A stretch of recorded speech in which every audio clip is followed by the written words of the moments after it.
economia no contexto certo. Oferecimento Exped, o melhor da XP Inc. para tirar o melhor de você. Boa noite, ouvintes da Jovem Pan. Bem-vindos a mais um mais um da Semana Econômica no Contexto Certo. E as marés continuaram nervosas essa semana e o nosso barco se deparou com algumas surpresas. A economia encolheu no segundo trimestre. Agora a gente tem uma conta nova de luz, mais cara que a bandeira vermelha 2. Teve a surpresa da aprovação da reforma do imposto de renda pela Câmara, mas também teve surpresa positiva, né? Como o desemprego no Brasil e nos Estados Unidos. O mercado por aqui segue surfando suas próprias ondas. E a política tá fazendo mais preço do que a economia ou a situação das empresas. Os recordes, os touros de ouro no exterior não têm refletido na Bolsa brasileira. Boa parte da culpa é de Brasília. O Ibovespa caiu em agosto e começou mal setembro, mas o real se animou um pouco. A Bolsa captou 7,3 bilhões de reais em investimento estrangeiro em agosto e agora já são 47 bilhões que entraram na nossa querida B3 esse ano. E o investidor local deu uma desanimada. Dá uma olhada nessa imagem da Bloomberg aqui da Bolsa de Valores essa semana, que está terminando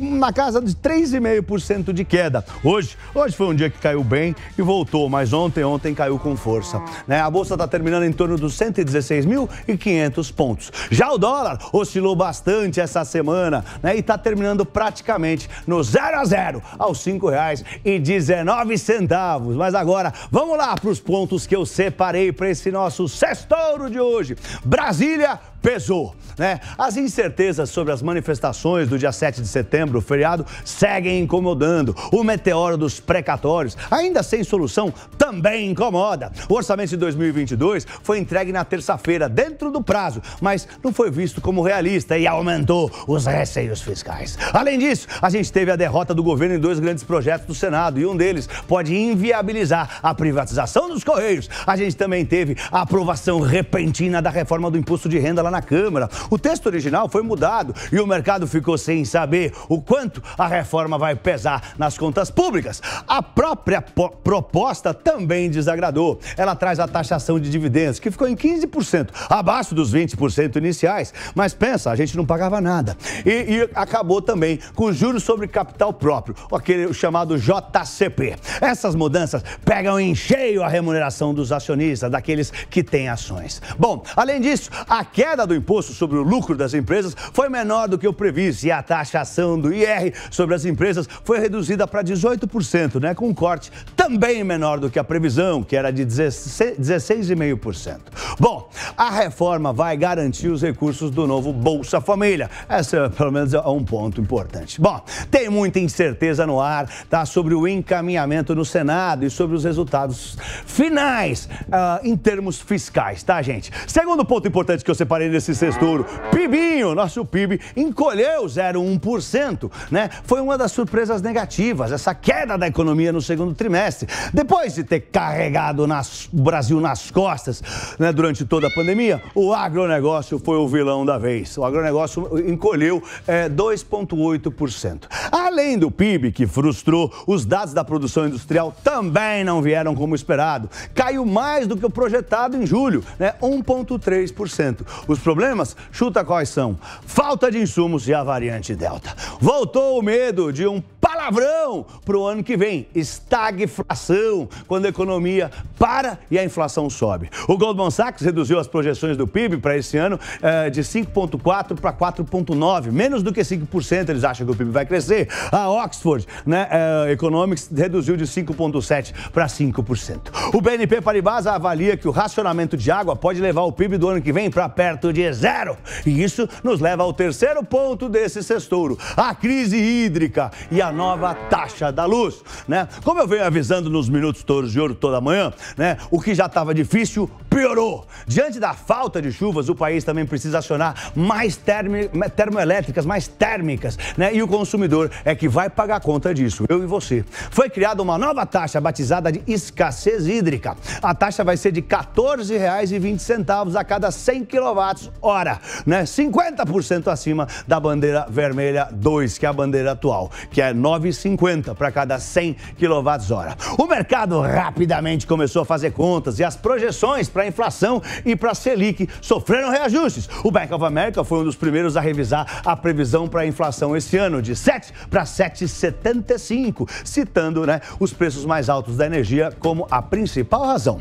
A minha querida XP agora projeta uma inflação em 2021 de 7,7, acima da estimativa anterior de 7,3. O Barclays elevou a previsão do IPCA de 2021 para 7,1, de 7,1 para 7,7. E a MB Associados de 7,3 para 8,3. Não só pela revisão da tarifa de energia, mas também pela disrupção nas cadeias de produção. E assim, eles estão prevendo, a MB Associados, uma Selic no fim do ano de 8,5%. As apostas para a reunião que vem da nossa Selic estão divididas entre 1% e 1,25%, mas já estiveram mais altas, já estiveram 1,25%. Quarto ponto do sexturo, o emprego e o desemprego. Essa semana trouxe dados do emprego e do desemprego, tanto aqui quanto nos Estados Unidos. Por lá, o payroll frustrou o mercado hoje. Saiu hoje de manhã, veio bem abaixo do que a gente estava achando, né? Mas a gente está vivendo na era da pandemia, onde as notícias ruins podem ser consideradas boas em termos de investimento.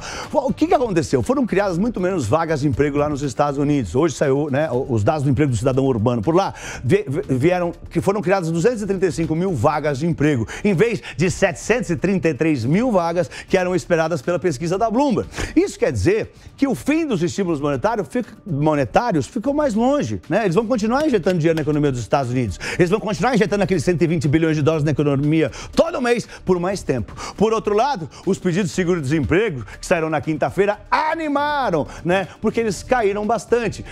Foram pedidos só 340 mil pedidos de ajuda. É o menor número desde que a pandemia começou. E na economia brasileira, a gente também teve bons dados de emprego. A taxa de desemprego no Brasil caiu de 14,7 para 14,1. Vai, Torinho! Né? Ficou abaixo do previsto e ajuda a dar um alívio no câmbio. Quinto ponto desse sextouro. OPEP+, mantém o cronograma, graças a Deus. Né? A semana econômica teve a reunião da OPEP+, que é o grupo dos maiores produtores e exportadores de petróleo do mundo e os seus aliados. E eles decidiram manter o cronograma para aumentar a produção diária de barril em 400 mil barris por dia na produção mensal de petróleo no mundo inteiro, tá?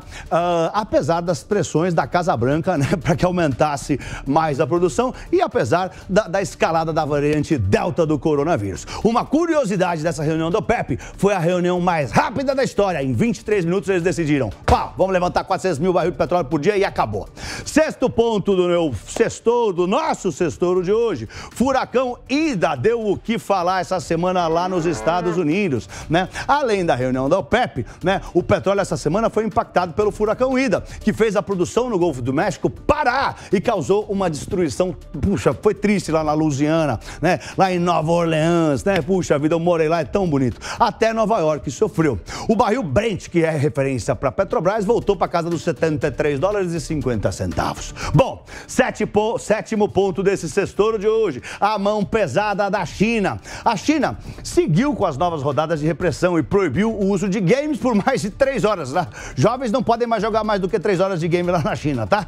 E eles fizeram também uma lista com 11 empresas tecnológicas e exigiram, ou o Xi Jinping exigiu, né, que elas mudassem as suas relações, né, tanto com os trabalhadores como com os clientes. Gente, e para a semana que vem, atenção para as falas dos dirigentes do Banco Central americano. Além de segunda-feira vai ser feriado nos Estados Unidos, isso vai tirar toda a liquidez aqui da Bolsa Brasileira, não vai nem ter minuto touro de ouro, eu vou viajar. Na terça-feira, né, a nossa Bolsa fecha para o feriado de 7 de setembro, né, que vai ser marcado pelas manifestações pró-governo, que tem causado bastante desconforto nos investidores, pode ter até confronto, vamos ver, né? E também na semana que vem vai sair ainda a inflação oficial de julho. Vai sair nos Estados Unidos o livro bege, é o grande destaque lá americano. E atenção para a nova carteira do Ibovespa, que entra em vigor na segunda-feira. São 7 novas ações que vão entrar para o índice, que vai passar a ter 91 papéis na sua composição. Gente, é isso aí. Eu espero que vocês tenham tido uma semana próspera. E agora curtam um lindo fim de semana ou um lindo feriado em família. Eu sou Pablo. Bom fim de semana e um bom feriado. Vai, Torinho! Vai, Torinho!